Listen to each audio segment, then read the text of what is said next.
Okay, let's move along then to Article 3.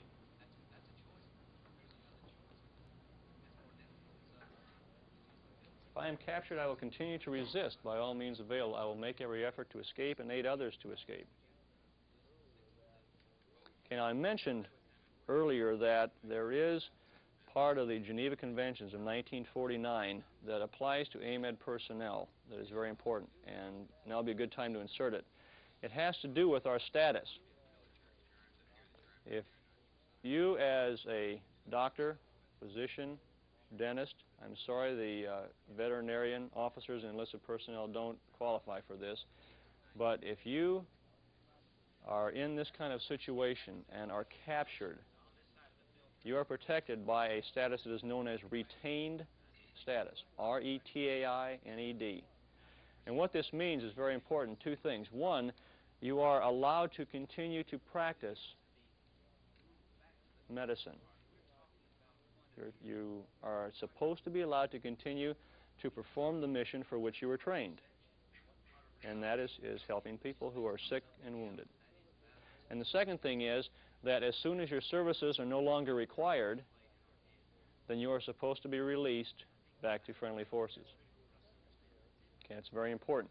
So the exception here is that because of this retained status, you are not allowed to effect an escape attempt because of the fact that you are allowed to treat patients.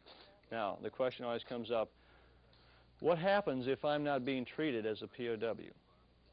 Okay, there was one physician during the Vietnam War that spent 5 years in a North Vietnamese POW camp. He was treated as a POW. He was not allowed to treat patients.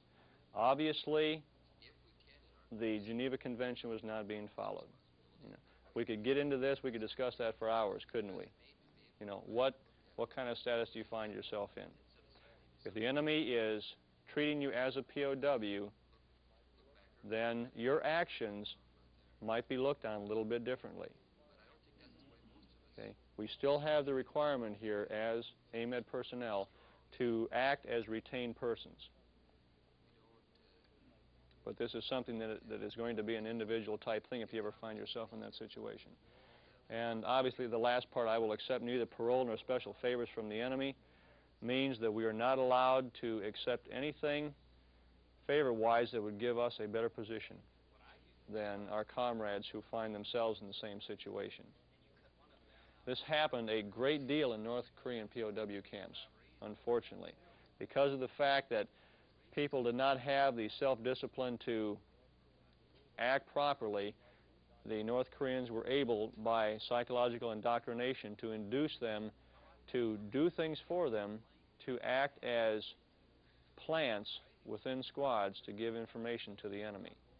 And this is one of the reasons why escape attempts were not possible, because there was a plant in each little group of men.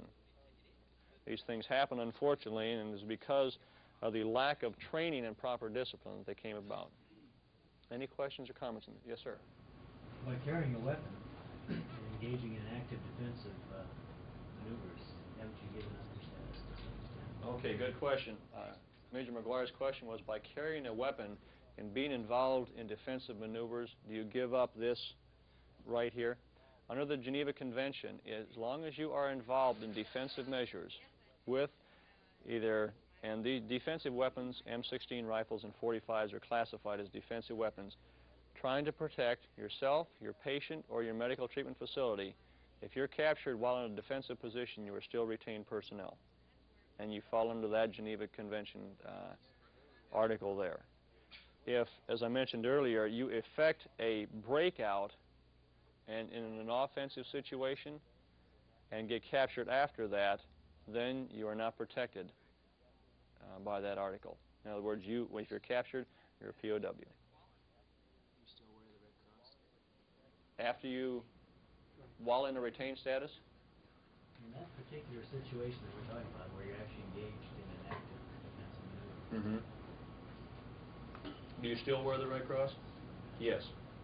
And of course, the tactical commander A lot of times it depends on the situation whereby, under the Geneva Convention, of course, we are supposed to display the Red Cross on all buildings and on personnel who are treating patients so that they can be protected under the Geneva Convention. And the commander, under no circumstances, can ask you to engage in an active offensive situation. He can't call on your medical troops. The tactical commander, he is not supposed to ask you to become involved in that unless, of course, it's that type of situation where you have to defend yourself. But you can refuse him otherwise. Well, that gets into a tricky area there. You know, I know the answer. It depends on the situation. Does not answer your question. But as many situations as we came up with, we would have as many answers on that point. And if you'd like to see me after class, we can go into a few of these and hash them out. I'd be happy to. Yes, sir. You're mentioning part of the potential for survival in any kind of a confined situation is a belief, you know, be it in God, but isn't also part of it isn't a realistic expectation of what one can expect. For instance, as medical personnel, we're supposed to have this retained status. But when in actuality, for all intents and purposes, this doesn't exist under this current mode of warfare that we're experiencing throughout the world. Now, you think that we are doing ourselves a disservice by telling ourselves that we are going to have these privileges when in fact they probably won't be offered to us? Are we doing ourselves a disservice? I think we would be from the standpoint if people are not trained in knowing what to expect. One of the studies that was done after the Korean conflict showed that the main reason that people had so much trouble in handling the situation was because of their ignorance of what to expect in a prisoner of war situation. Now, depending on what kind of conflict we got into and whether the country that we were fighting was a signer of the Geneva Convention would probably and possibly change the situation. Do you think the Geneva Conventions, as they are used now, are in fact a viable document, knowing the probable adversaries you're faced with? I feel it is if, you know, we as a country, we honor it. Okay. Now, the problem is if you're fighting somebody who does not honor it. And in that situation, I don't know if I'm getting across what you're asking, but it is the best document that we have at the present time that countries have signed as an official act, and that therefore they are bound legally and morally to following it. If they don't, we get into another area here of international relations that I am not prepared to comment on. So, from that standpoint, we have to have laws that we can commit ourselves to both in peacetime and wartime, or we turn into an uncivilized society. And that's about all I can comment on that right now. Okay, let's move along to Article 4. It's a long one if you just go ahead and read that quickly there. Can you see a point here that we would consider an exception? And this goes back to our retained status now. Goes back to our retained status. We are not officially POWs. Command situation, good. In the Army Medical Department, the only corps that is authorized to accept command of other POWs is the Medical Service Corps. Because we are not, from that standpoint, it's kind of a dual type thing. Under the Geneva Convention, we still qualify as retained persons because of our admin training to administrate over a medical treatment facility. But at the same time, we're the only branch, therefore, that can command and take charge of other POWs. So it's kind of a dual, we're a two-hatted type thing. But that is the exception. So you as a doctor, a dentist, whatever, you find yourself in this situation retain status. The only thing you are responsible for is whatever medical treatment facility you would have in a POW camp, regardless of rank. If you have a full colonel, medical corps, who is there treating patients, and the highest ranking officer of another branch, other than the Army Medical Department, is a captain, then that person is in charge. This is rank irregardless here. Very important point. And obviously the other parts of this apply as far as giving them information, obeying lawful orders, and backing up those people who are in command over you. All of this applies. Any questions? Yes, sir. Would the enemy use you to, like, to work in one of the hospitals to treat their soldiers, or just would you be in charge just of your fellow soldiers? That's a good question. I'm glad you brought that up. What happens if you find yourself in a situation where the enemy wants you to treat their sick and wounded also? Possibly even before you're allowed to treat your own. What do you do? What if they don't let you treat yours before you treat theirs? You have to treat them to inspect the treatment of your own troops. Okay. If a person, an enemy, is sick or wounded to the point that he is not capable of performing his mission, he is no longer a combatant, is he? And at that point, for you who are physicians here and have taken the Hippocratic Oath, what are you supposed to do for that person? Treat him. This has even been put in writing in some places in the European theater. I understand it is in writing that if this situation ever occurs, that personnel, Army Medical Department personnel, will treat both enemy and American personnel the same way, irregardless of who they are. And so that's a good question. I'm glad you brought that up because it happens. It can happen, and chances are it will happen, because for the most part, when you get in that kind of situation, our medical personnel are trained better than some other countries.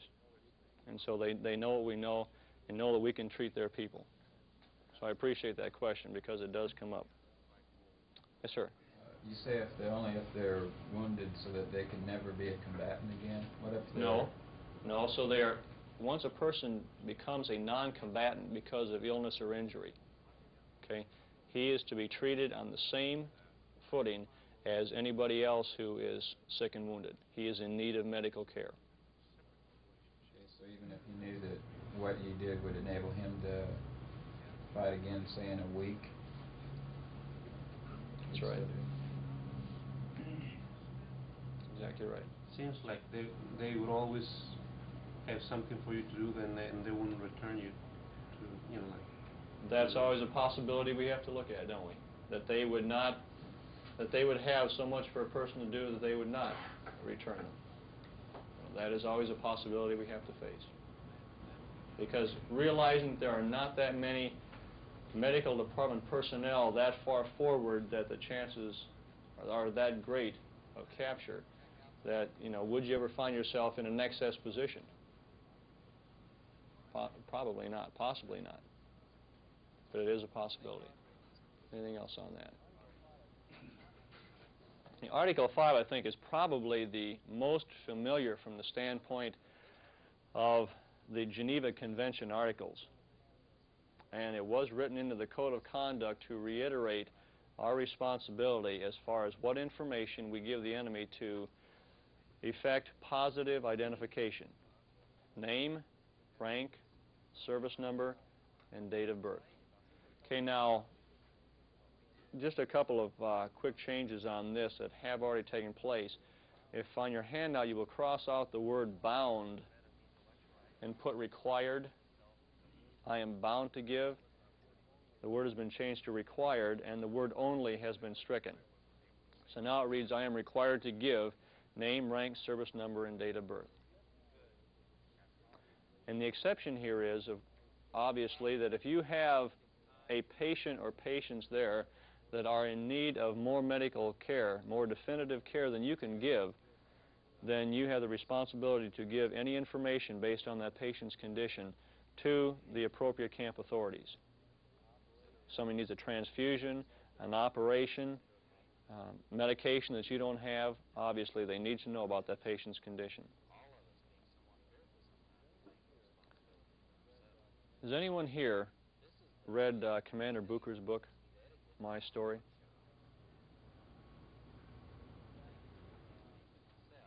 Think back to, what was it, 1968, I believe, when the Pueblo was captured. The North Koreans had the vessel. They had all the intelligence gathering equipment in the thing. Very little was able to be destroyed. Yet the people were continually interrogated over and over and over again. What kind of information were they trying to get? Certain uses of certain stuff. Okay, verification of what it was used for one thing. What did they use for the most part, the information that they got out of prisoners for? Was it for tactical intelligence? What was it for? Propaganda, exactly. The information they were trying to get was things like, yes, I was in territorial waters, yes, I am an aggressor type thing, we were in the wrong, we shouldn't be here, things like this. Not anything having to do with tactical intelligence, but rather for propaganda purposes. And several years after this, a retired naval admiral wrote a book questioning this. And there are a lot of thoughts being raised, both pro and con, reference just how much information should an American serviceman be required or allowed to give the enemy to keep himself from being tortured. You know, where do you draw the line? Some people say there's nothing wrong with this, that we have a responsibility to give the enemy no information at all, because anything you give just leads to possibly more and more and more as you go along. And this is where the brainwashing came in. On the other end of the spectrum, you have the people that say, listen, what is the use of getting American servicemen tortured when all they're trying to get is information to use for propaganda? Put them on radio, on television, the guy says, I did something wrong, my country did something wrong.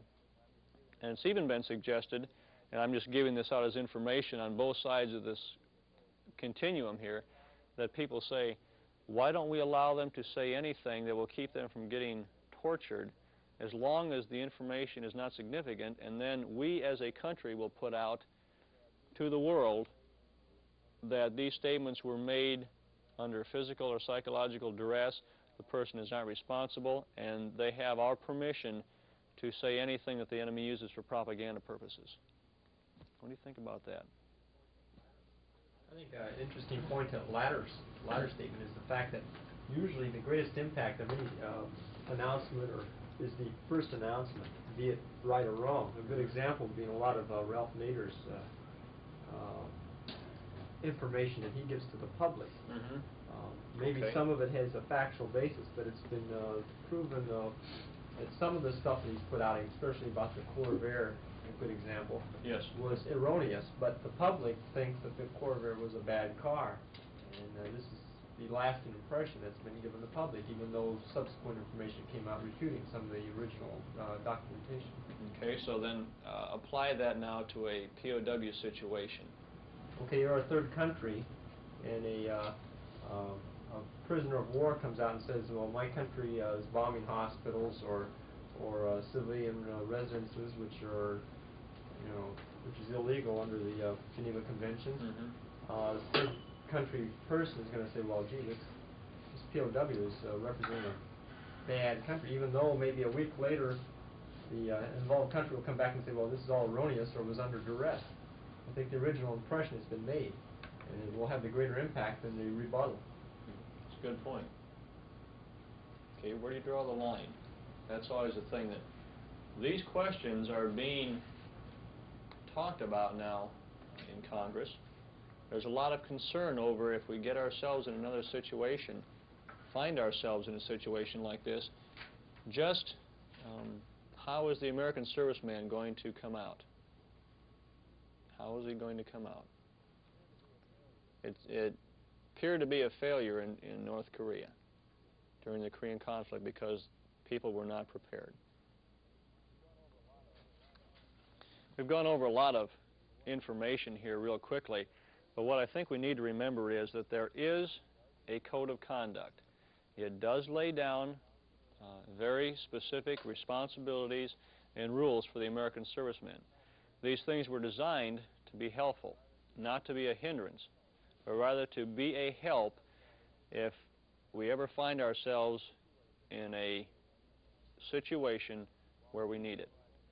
And while we don't memorize this thing verbatim, as long as we realize that we have certain responsibilities as soldiers, regardless of our branch of service, we'll know that the enemy cannot use this type of information against us.